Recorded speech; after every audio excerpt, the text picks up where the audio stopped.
সুস্থ শরীর যে একটা মানুষের জন্য কতটা ইম্পর্টেন্ট সেটা অসুস্থ হলে বোঝা যায়। সুস্থ তো আল্লাহ তাআলার কত বড় নিয়ামত সেটা অসুস্থ হলেই বোঝা যায়। আসসালামু আলাইকুম, সবাইকে চলে আসলাম শুক্রবার একটি ছোট ব্লগ নিয়ে। কি করলাম কই গেলাম সেই আর আপনাদের সাথে শেয়ার করবো। তো যে প্রথমে ঘুম থেকে উঠে আমি একটু চাদরটা চেঞ্জ করছি। তো সপ্তাহে একদিন চাদরটা চেঞ্জ করলে একটু সুন্দর লাগে ঘরটা। তো এই যে একটু সুন্দর করে গুছিয়ে নিয়েছি। আমার বাসা আসলে আহামরি ফার্নিচার নেই বা আমি আহামরি সুন্দর করে গুছাতেও পারি না, তারপরে যতটুকু পারি নিজের মতন করে সাজিয়ে গুছিয়ে আর রাখি।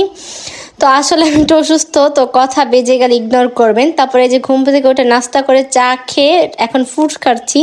তো ফ্রুটস খেয়ে তারপরে এই যে চলে যাব আমি হসপিটাল। আমার আসলে কি হয়েছে অনেক আপু জানতে চেয়েছেন। আমার আসলে শরীরে রক্তের পরিমাণ 6-এ নেমে গেছে আর কি। তো সেটার জন্য স্লাইন খাওয়া দাওয়া অনেকটাই করছি, দেখি দোয়া প্রার্থী আপনাদের সবার কাছে। তারপরে এই যে হসপিটাল চলে আসলাম। তো দিন শুক্রবার ছিল, একটু রাশ কমই ছিল। তারপরে এই যে বসে বসে অপেক্ষা করছি, কি আর করবো, একটু সময় দিয়েছে ওনারা। তো এই যে দেওয়া শেষ স্লাইন, এখন চলে যাচ্ছি বাসায়। আপনার ভাই আমাকে একটা ডেজি ফুল কিনে দিয়েছে। আজকের ভিডিও এই পর্যন্ত, সবাই ভালো থাকবেন, আল্লাহ হাফেজ।